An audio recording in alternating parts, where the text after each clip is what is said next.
여러분들의 삶 속에 하나님의 은혜가 가득하시고 새해 복 많이 받으시기를 축복합니다. 명절에 행복한 명절을 보내는 것은 일상에 또 힘을 주는 굉장히 중요한 일이라고 생각을 합니다. 그래서 명절에 만나는 사람들과 더불어서 서로 믿음의 이야기들을 나누고 또 믿음의 덕담, 사랑 이런 일들을 가능하도록 하기 위해서 우리 명절을 어떻게 보냈으면 좋을지에 관한 이야기 함께 좀 나누고 싶습니다. 어떤 수도사가 주님을 만났습니다. 예수님을 만나가지고 물었습니다. 어떻게 하면 주님께 충실하게 살 수 있을까요? 하고 물었습니다. 그랬더니 예수님께서 이 수도사에게 가르쳐 주었습니다. 나에게 아주 충실한 농부가 한 사람이 있는데 그 농부가 사는 대로 살면 그러면 나에게 충실한 것이다. 이렇게 가르쳐 주었습니다. 그래서 이 수도사가 기대를 가지고 농부네 집에 갔어요. 좀 잘 살펴보려면 먹고 자고 함께 해야 될 것 같으니까 그 집에 며칠을 먹고 자고 하는데 도대체가 이게 시원찮은 거예요. 이게 주님께 충실한 것 같지가 않아요. 왜냐하면 이분이 아침에 일어나면 기도하면서 하나님 오늘 하루 시작합니다 하고 기도하고 그리고 하루 종일 그냥 농사만 짓고 그리고 저녁 때 돌아오면 하나님 오늘 농사 잘 지었습니다 그러고 쓰러져서 자고 맨날 그렇게 하는데 뭐가 충실한 건가 이게 도대체 주님께 충실한 사람이라는데. 그래서 불만이 가득한 수도사가 다시 예수님을 찾아갔습니다. 그리고 주님 내가 아무리 생각해봐도 그 사람이 하루 종일 농사만 열심히 짓는데 무슨 주님께 충실합니까? 그랬더니 예수님께서 말씀하셨습니다. 저기 물동이가 있지? 자, 물동이에 물을 가득 담아라. 그래서 물동이에 가득 담았어요. 그랬더니 머리에 이어라. 그래서 머리에 물동이를 이었어요. 그리고 동네 한 바퀴 돌아오는데 물 한 방울도 흘리면 안 돼. 그래서 이 사람이 이제 이게 물 한 방울도 안 흘려야 되니까 한 바퀴를 겨우겨우 해가지고 돌고 왔어요. 그랬더니 애썼다. 근데 내가 물어볼게. 너 물동이 이고 한 바퀴 도는 동안에 나를 한 번이라도 생각한 적이 있냐? 그랬더니 아니 물방울 떨어질까 봐 걱정이 돼가지고 한 번도 내가 주님 생각을 못했습니다. 그러니까 하는 얘기가 너는 물동이 지고 그거 이고 한 바퀴 돌아오는 동안에도 그거 물방울 떨어질까 봐 나를 생각 못했는데 저 농부는 농사일이 좀 많으냐? 그러니 나를 생각할 수나 있겠니? 그래도 아침에 일어나서 나를 생각하고 주님 오늘 하루 농사 짓습니다. 끝나고 난 다음에 잠자기 전에 주님 오늘 하루도 나와 함께 해주셔서 고맙습니다. 그렇게 살아가는 것이 경건이다. 이렇게 얘기를 했어요. 이 톨스토이가 쓴 인생 독본이라는 책에 나오는 이야기입니다. 믿음으로 산다는 것은 뭘까? 우리가 일상생활을 열심히 하는 거죠. 그런데 믿음으로 산다는 것은 그런 일상생활을 열심히 하면서 주님을 염두에 두고 사는 겁니다. 주님께서 나와 늘 함께 하신다는 것을 염두에 두고 사는 겁니다. 주님을 염두에 두고 산다는 것은 무엇일까요? 그것은 우리 주님은 반석과 같으신 분인데 그 든든한 반석 같으신 주님께 기대서 사는 겁니다. 그러니까 우리 주님께서 나를 어떤 상황 속에서도 인도하시고 이끌어 주신다는 것을 믿고 그분을 의뢰하고 사는 거죠. 그런 태도로 일상을 살면 경건한 겁니다. 저는 이번 명절을 맞이한 여러분들이 주님을 염두에 두고 명절을 맞이하시기 바라요. 주님을 염두에 두고 부모님도 만나시고 친척도 만나시고. 명절에 만나는 것이 늘 행복하기만 해요? 그렇지 않을 수도 있어요. 많은 사람들에게는 명절이 행복을 가져다 주지만 어떤 사람들에게는 명절이 오는 게 부담스러울 수도 있고요. 사람 만나는 게 싫을 수도 있어요. 그러나 여러분, 주님을 염두에 두고 우리가 주님께 대하듯 그렇게 사람 만나고 명절에 음식을 먹고 서로 사랑하고 나누면 그러면 행복한 명절이 되지 않겠는가. 저는 여러분, 삶을 살다 보면 후회할 일을 참 많이 하게 되죠. 후회 없이 사는 사람이 어디 있겠습니까? 제가 지난 주간에 2번의 장례를 치루었는데 두 분 이렇게 돌아가신 어른들 만나 뵙고 또 염습을 하고 장례 예배를 이끌고 화장을 하고 그렇게 하면서 생각을 해봤어요.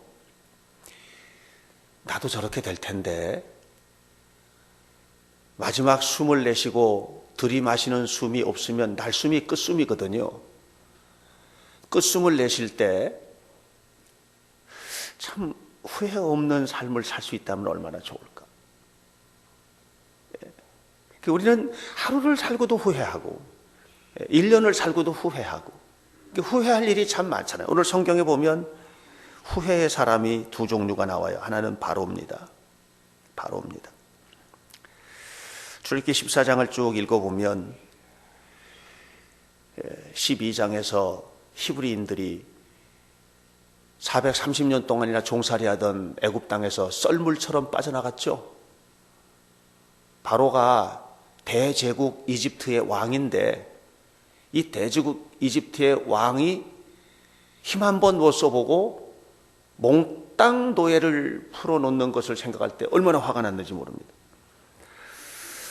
이게 내가 결정을 잘못한 것이라고 생각을 했어요. 바로가. 그래서 뭘 했느냐 하면 병거, 특별병거 600승. 여러분, 그 이집트의 병거는 날렵합니다. 굉장히 강력합니다. 그런데 특별병거를 600승을 모집을 했습니다. 또 애굽에 있는 모든 병거들을, 마차들을 다 끌어모으고 히브리인들을 쫓아가게 됩니다. 그러면서 그가 했던 말이 뭐냐면은 출애굽기 14장 5절에서 이렇게 말을 하거든요. 우리가 어찌하여 이같이 하여서 이스라엘 백성들을 우리의 섬김에서 놓아보냈는가. 후회하는 거예요. 지금 이스라엘 백성들을 내보낸 걸 후회하는 거예요. 그리고서는 병거들을 몰고 이스라엘 백성들을 쫓아가는 겁니다. 뭐 하러 가요? 잡아오려고. 또 순종하지 않으면 죽여버리려고 쫓아가는 겁니다. 근데 그 결과가 어떻게 됐어요? 더 큰 후회를 하게 된 거예요. 어마어마한 실패와 하나님을 대적하면 죽는 겁니다.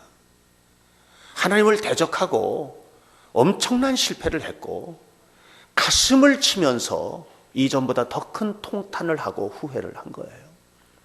여러분, 어떻게 하면 우리가 후회 없는 인생을 살 수 있을까요?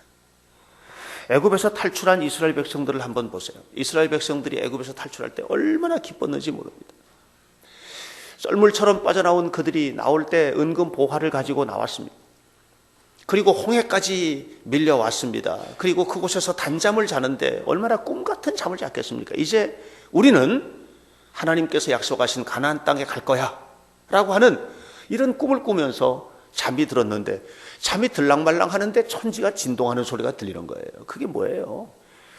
수백 대 수천 대의 병거들이 지축을 흔들면서 오는 소리인 거죠. 도대체 이게 무슨 소린가 하고 알아보니까 이집트 왕 바로가 병거를 몰고 자기들을 잡으러 오는 소리라는 것을 알게 되는 것입니다. 소리를 지르기 시작합니다. 심히 두려웠습니다. 10절 끝에 이스라엘 자손이 그냥 두려운 정도가 아니고 심히 두려웠습니다. 그리고 11절에서 말합니다. 원망을 시작을 하는 것이죠. 애굽에 매장지가 없어서 우리를 끌어내서 이 광야에서 죽게 하느냐? 도대체 왜 우리를 이렇게 끌어냈느냐?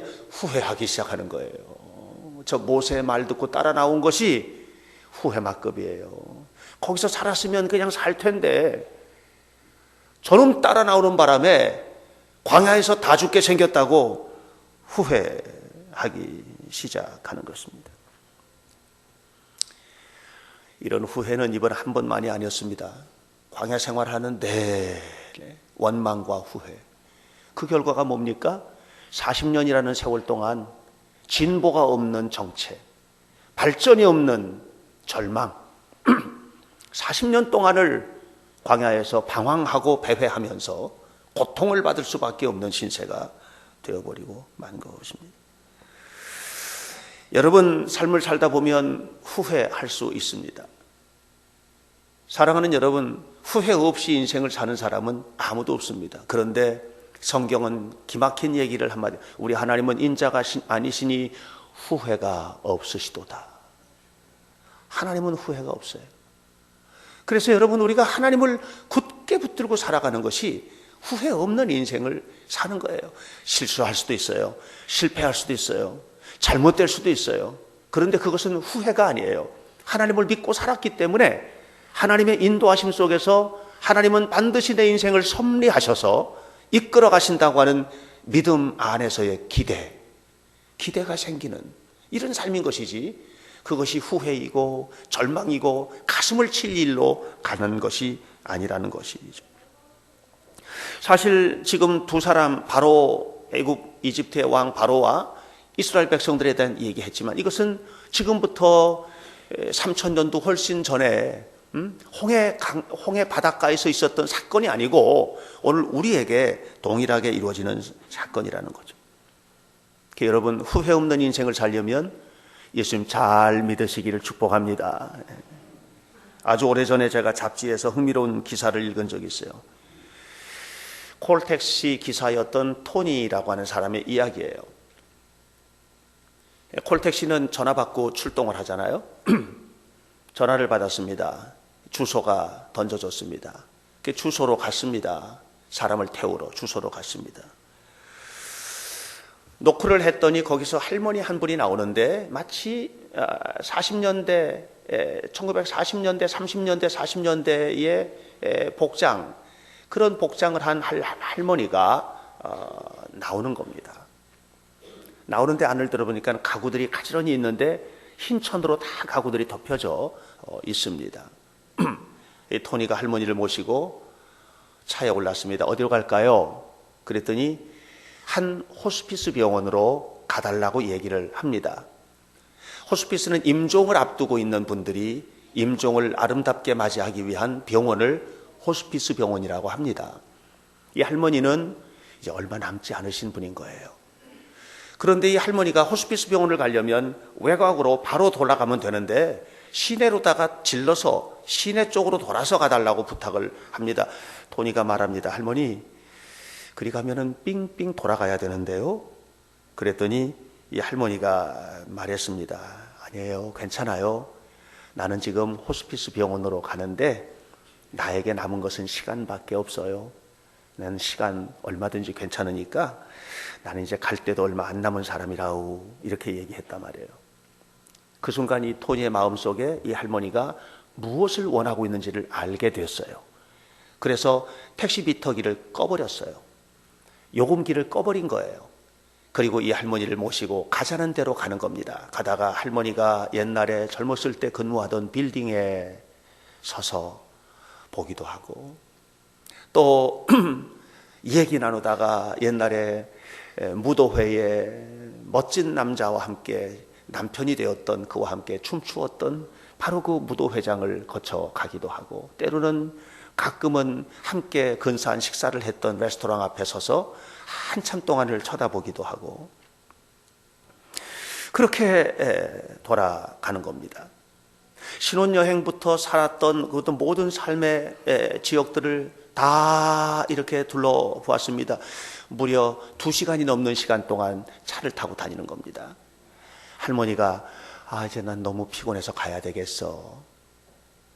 그리고서는 호스피스 병원까지 모셔다 드렸습니다. 할머니가 차에서 내리면서 토니에게 말했습니다. 이렇게 말했습니다. 여보게 젊은이, 나는 지금까지 살아오면서 받았던 어떤 선물보다도 큰 선물을 자네에게 받은 것 같아. 그렇게 이야기를 하고 서로 헤어졌습니다. 토니가 돌아왔습니다. 그리고 그날 일기에 이렇게 글을 썼습니다. 돌이켜보건대 나는 내 일생에 그렇게 위대한 일을 해본 적이 한 번도 없었다. 돈 한 푼 받지 않았지만 나는 후회 없는 일을 했다. 이렇게 이야기를 했습니다. 명절 연휴가 시작이 되었습니다. 부모님도 만나고 자녀들도 만나고 형제들도 만나실 텐데 후회할 만한 말 하지 마시기 바랍니다. 후회할 만한 일 하지 마시기 바랍니다. 후회할 만한 태도 보이지 마시기 바랍니다.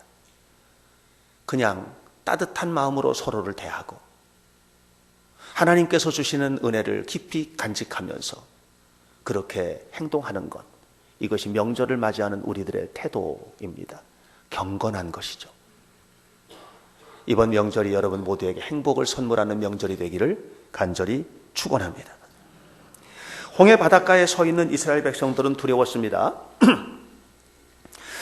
뭐가 두려웠겠어요? 쫓아오는 바로의 군대가 두려웠겠지, 그죠? 이제 죽었다 생각을 하는 겁니다. 그리고 또 두려웠습니다. 도망을 가야 되는데 앞에는 홍해 바다가 있잖아요. 이 홍해 바다가 두려운 겁니다.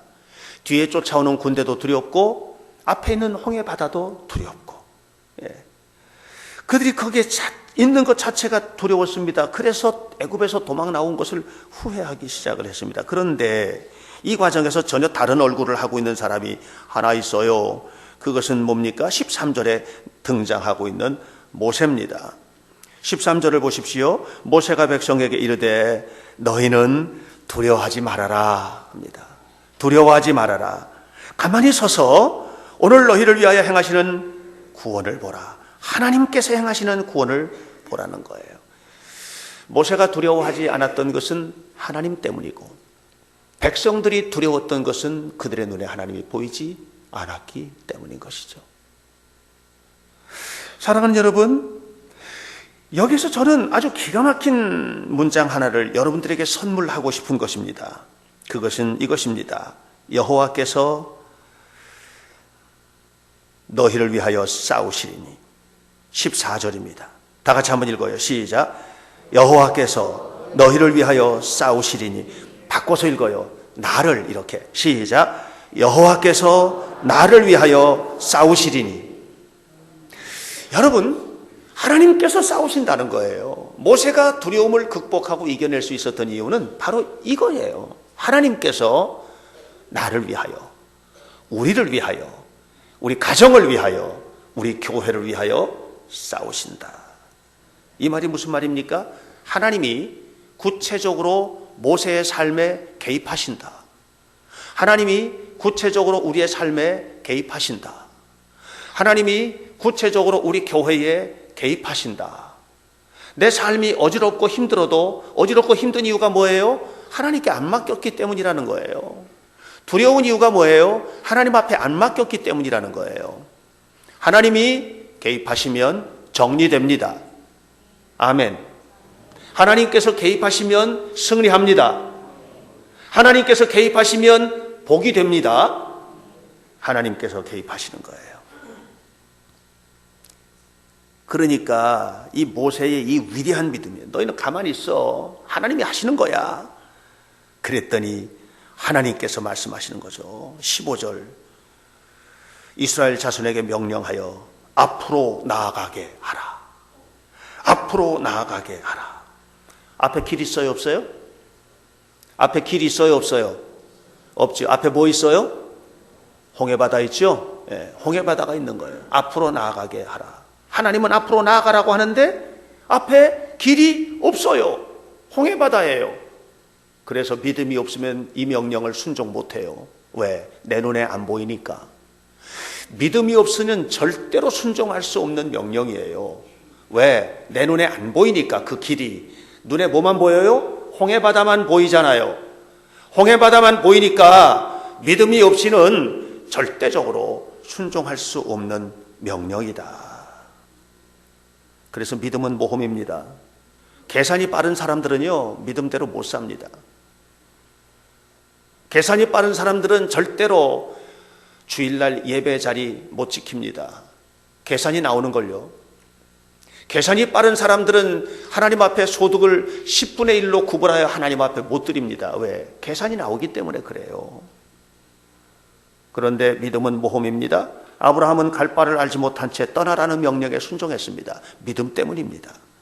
베드로는 풍랑치는 바다에서 바다 위로 걸어오시는 예수님께서 오라 하니까 그 걸어갔습니다. 믿음입니다. 사드락 메삭 아벳느고가 평소보다 7배나 뜨거운 풀무불 속에 뛰어들었습니다. 믿음이 없이는 못합니다. 그런데 그 믿음의 결과가 뭡니까?